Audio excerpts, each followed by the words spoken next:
ইউক্রেনে প্রেসিডেন্ট নির্বাচনের দ্বিতীয় ধাপের ভোট গ্রহণ চলছে।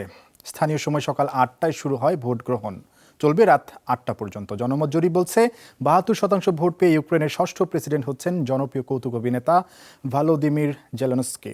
রাজনীতিতে পা রেখে কিভাবে পূর্বাঞ্চলের বিচ্ছিন্নতাবাদ, ক্রাইমিয়া দখলের মতো ইস্যু সামলাবেন তিনি, তা নিয়ে চলছে জল্পনা।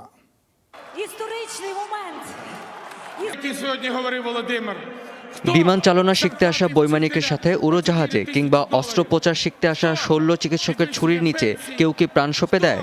না। তাহলে একজন নবিশ কিভাবে দেশ পরিচালনার ভার নেয়? 2014 সালে দায়িত্ব নিয়ে শূন্য থেকে শুরু করেছিলাম আমি। তখন আপনি হাসি ঠাট্টায় দেশ বিক্রি করছিলেন, নিজের কাজের জন্য রাশিয়ার কাছ থেকে পয়সা নিচ্ছিলেন।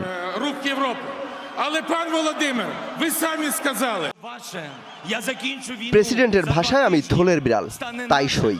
অন্তত তার মতো ভেড়ার পালে লুকানো নেকড়ে তো নই। এক মেয়াদের বেশি ক্ষমতায় থাকবো না, কিন্তু প্রতিজ্ঞা করছি 5 বছরে দেশকে আমূল পাল্টে দেব। টিভি বিতর্কে এভাবেই কাদা ছোড়াছুড়িতে লিপ্ত ইউক্রেনের 2 প্রেসিডেন্ট পদপ্রার্থী। একজন বর্তমান প্রেসিডেন্ট ও ধনকুবের পেট্রো পরোশেঙ্কো, অন্যজন জনপ্রিয় কৌতুকাভিনেতা ভলোদিমির জেলেনস্কি।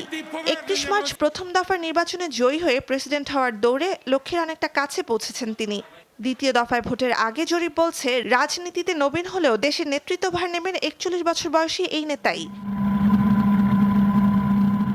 রাশিয়া সমর্থিত বিচ্ছিন্নতাবাদীদের সাথে 5 বছর ধরে চলতে থাকা যুদ্ধ, সংঘাত, ক্রাইমিয়া ইস্যুতে দ্বন্দ্ব, দুর্নীতি আর অর্থনৈতিক সংকটে নিদারুণ জর্জরিত ইউক্রেন। এই অবস্থায় অপরিপক্ক হাতে দেশের দায়িত্ব ছেড়ে দেওয়া ঝুঁকিপূর্ণ বলে মত বিশ্লেষকদের। খুব স্পর্শকাতর সময় পার করছে ইউক্রেন। জনগণ যে পরিবর্তন চান তা স্পষ্ট। তাই বলে বিচ্ছিন্নতাবাদীদের উৎপাত, সংঘাত, সহিংসতা, ক্রাইমিয়া আত্মসাতের মতো ঘটনাগুলো ভুলে গেলে চলবে না। ইউক্রেনের উন্নয়নের পথে বাধা হিসেবে কাজ করছে এসব বিষয়। 3.5 কোটি ভোটার হলেও বিদ্রোহী নিয়ন্ত্রিত পূর্বাঞ্চল আর রাশিয়ার দখলে থাকা ক্রাইমিয়ার লাখো বাসিন্দা দিতে পারবেন না ভোট। 12 ঘন্টার ভোট গ্রহণ শেষে সোমবার নাগাদ হতে পারে ফল প্রকাশ। নুসহাত কামাল, যমুনা নিউজ।